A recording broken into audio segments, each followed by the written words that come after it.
Alright, we've got a mail day and we've got a collection to go through. I recently bought a collection. I'm going to talk about some of the cards that I've been buying in the mail. People sometimes ask me, they're like, Jake, what are you buying? Do you only buy old stuff? You always talk about CEDH, you always talk about EDH. Do you ever buy new things? Well, we're going to get into that. I'm going to talk about it. I'm going to talk about the cards that I'm buying, and I'm going to give you an idea of why I bought those cards. Video starts right now.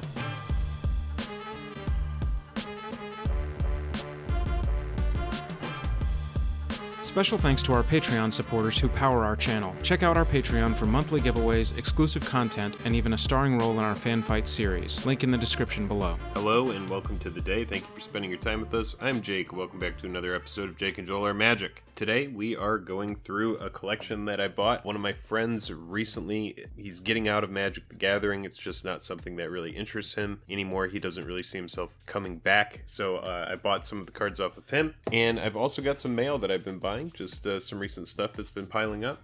We're going to get into all of that, but before we can, if you like these openings, if you like hearing about the cardboard that I like buying, I encourage you, click like, click subscribe. It's the best way to support the channel with just a click of a button. And now, without any more tomfoolery, for lack of a better word, let's get into this opening. So let's go ahead and start with the mail first. I think this is a good place to begin. So these are just some items that I've been buying here, and this is going to be like newer stuff, I'm guessing. Let's make sure that there's nothing personal on any of this stuff. Alright, so this is just going to be a foil box topper temple. I like this kind of stuff, or it's not a box topper, it's an extended art. But this is extended art temple from Core 2021 right now. A lot of people are opening the Core 2021 stuff, so it's a good time to get in on these kind of cards if you're looking for this kind of stuff. It is very cheap right now. No curling on that, just pack fresh card. I think I paid around $3 for this. I like this kind of stuff for EDH. I like being able to have a land that comes into play in scries. I know that tap lands are kind of, I don't know, looked down upon in EDH, but I think in certain situations you can make a few exceptions. It's a neat little effect to get off of a tap.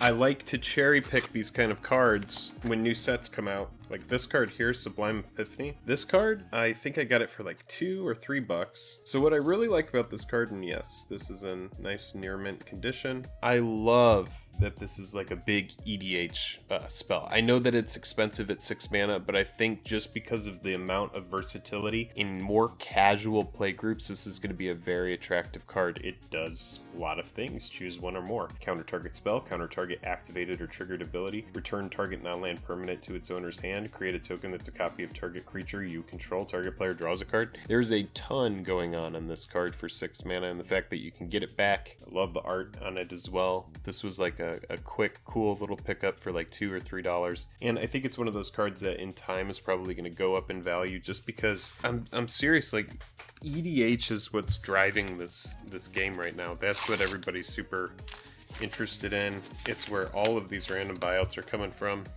Yeah. I love all of the interesting ways that people package their cards.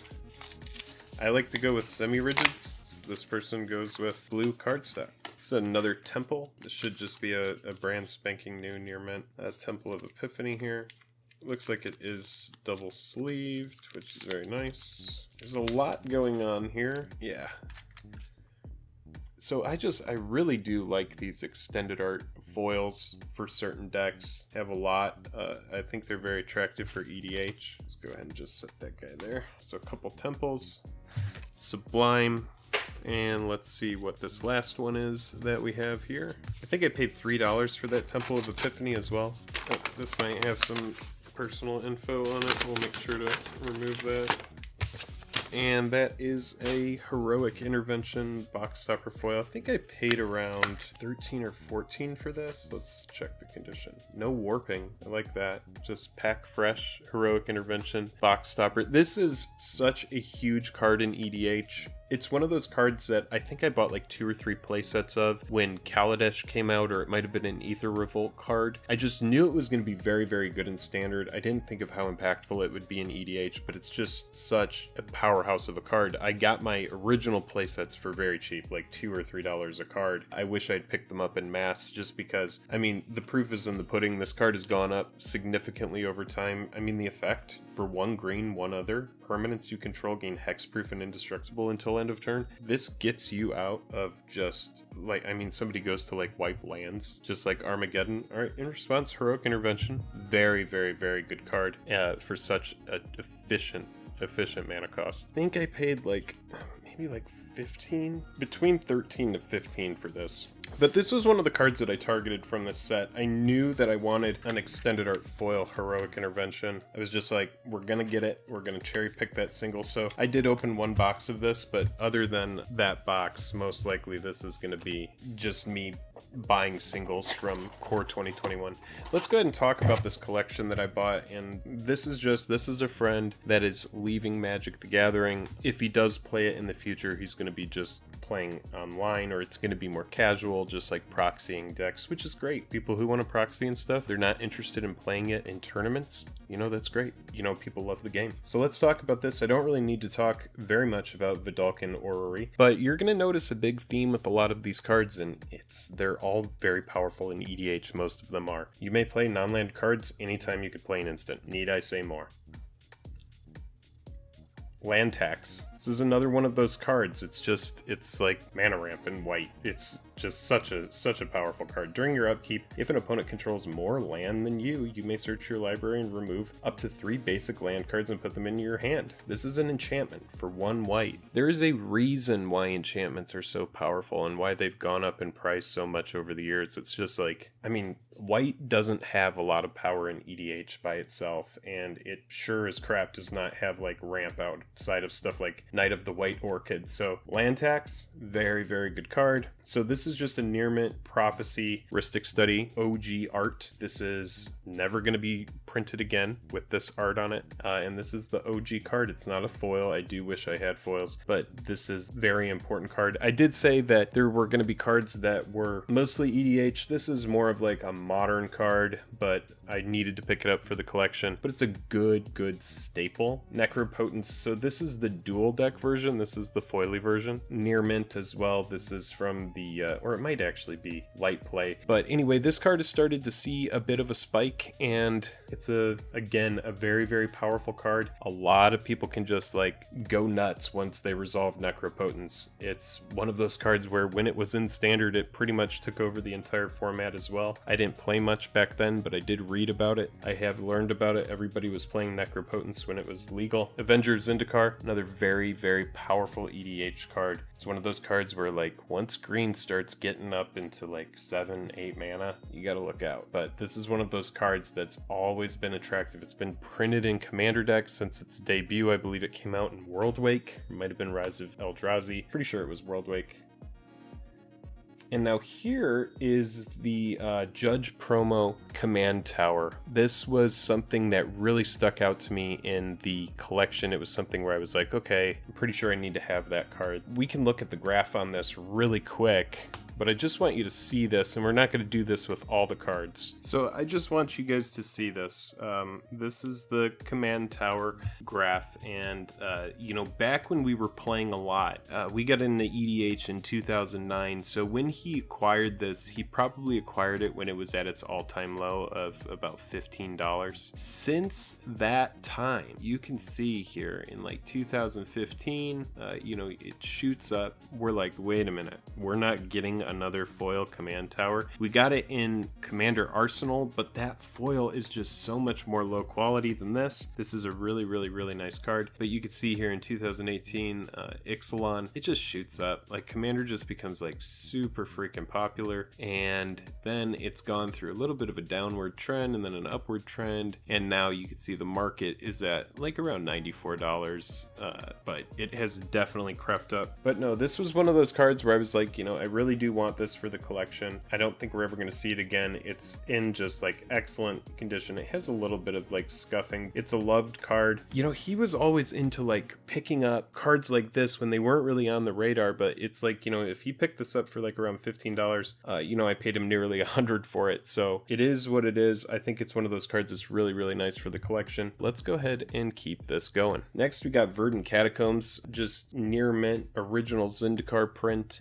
Man, I wish I could say that we were getting more fetch lands. I wish I could say that fetch lands were just going to become readily available, but I don't know. I'm pretty sure we're going to see them in Zendikar Rising. Most likely they would pop up in the collector product. That's what the word on the street is. There will be a video as we get more information about that product. This is just a very attractive card, multi-format staple. It's not in Pioneer, it's not in Standard. We will likely never see it in those products again, but it's very attractive in Modern. Legacy, obviously EDH wants it as well. I'm sure Vintage and other old formats want fetch lands as well. This is just an EDH staple. Now, this isn't reserve list, and we're about to start getting to some reserve list stuff. It's pretty much when you're picking up cards, if you're like, I want to put money into Magic the Gathering cards, you want to invest in staples. You want to invest in, if you're not investing in reserve list, which I think is what you should do, you should at least be investing into cards that are very important in EDH. There's a lot of variants and there's a lot of different rarities these days. And with all of these different variants and rarities, I mean, that's why I went for the Heroic Intervention extended art, because it's like, at least this is going to be like the most rare of these variants, but normally I would say just go for reserve list. So Tainted Wood, definitely a humble card here. Add one colorless to your mana pool, add black or green to your mana pool, play this ability only if you control swamp. So it's not the kind of land that you can tutor like a shock land or a dual land or a triome, but this is the kind of land where if you control a swamp, it comes in untapped. So this is a really nice budget alternative, because in EDH you should never really be running gates unless gates are like your strategy. If you're running like Maze's End, then sure, by all means, run gates.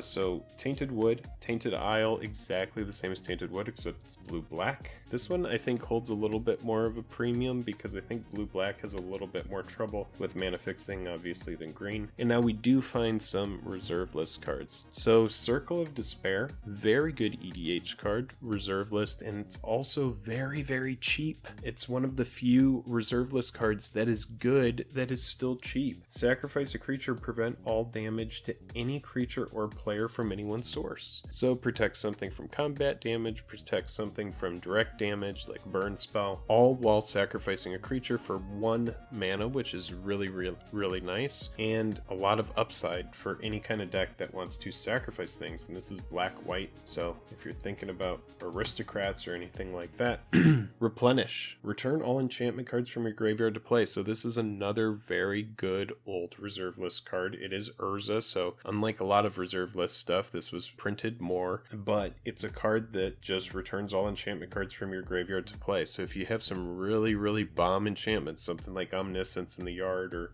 I'm sure there's people that can talk about crazy combos that you can do with Replenish. It's just one of those cards that over time, it's definitely something that you'll want. It's a really, really good card. Treachery. 2 blue, 3 other. When Treachery comes into play, untap 5 lands. You control enchanted creature. So for 5, you're controlling a creature, and then you're getting 5 lands untapped. So if the lands are stuff like Temple of the False God or Cabal Coffers, I mean, you wouldn't be running Cabal Coffers in blue. That's a very bad example, but you get the picture. So if they're lands that tap for more than 1 mana, Treachery is really, really good to you. And it's just one of those cards that I don't have in the collection that I've wanted to pick up for a long time. And next we have Yavamaya Hollow. This is just, there's a reason that this is reserve list. Look at how busted this is. And it was printed before Commander was gonna be a thing. So people didn't realize, oh, you know, legendary land. Yeah, obviously you can't have 2 Yavamaya Hollow. EDH loves this. It doesn't care. EDH is like, yeah, perfect. I want that land that for 1 green you can tap it to regenerate target creature. And I don't know if you've realized this, but regenerate has really started to like go away in modern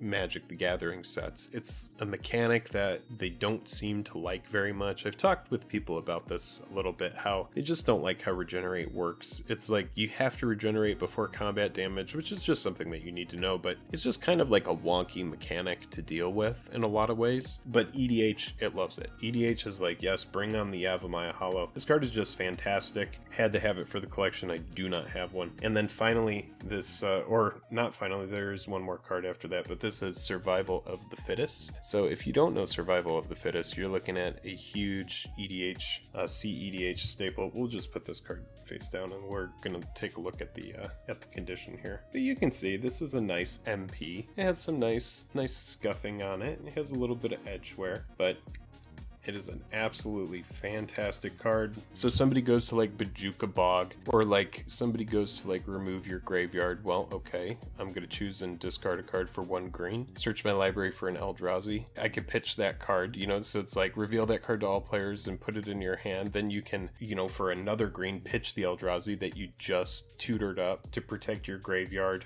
And I mean, that's just like one tiny little thing that you can do with Survival of the Fittest. In Carador, I'm gonna put this in. This is the ultimate enabler to just make an absolutely degenerate. It'll be like, honestly, the most important card in the deck, because it will allow me to go get Mikaeus and Triskelion. It's just a very, very, very mean card. It will search up your combo pieces. It is the #1 card that you would ever possibly want for like an EDH graveyard deck. Like, it is absolutely nutty, the things that you can do with Survival of the Fittest. And I didn't have one in my collection, and you know, even the gold borders on this are starting to go up. So I don't care that this card is beat up. This card is loved. It will be loved by me in the collection. And then finally, another amazing reserve list card. You just have to look at the power level of this when you think about EDH, and you are looking at an altar. My buddy did this altar. I think it's just great. It's going to go into my cube. This is a near mint Gilded Drake as well. So this is just like, he bought this years ago and did the altar on that. You could see the surface of this is just like absolutely clean, but it says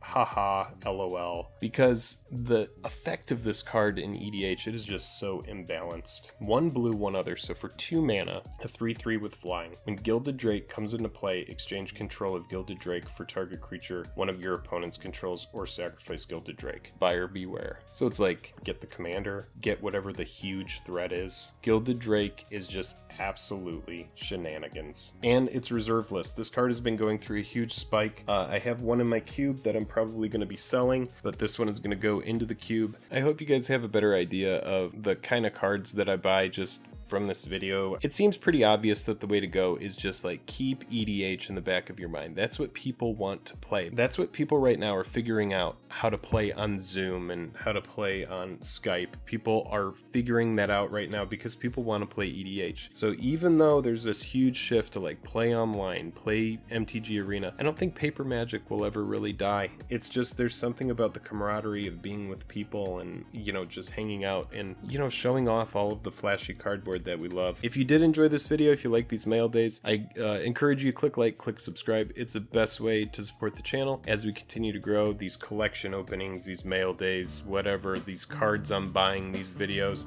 This is just some of my favorite ever Gilded Drake altered art. It's just so good. Until next time, I'm tapped out.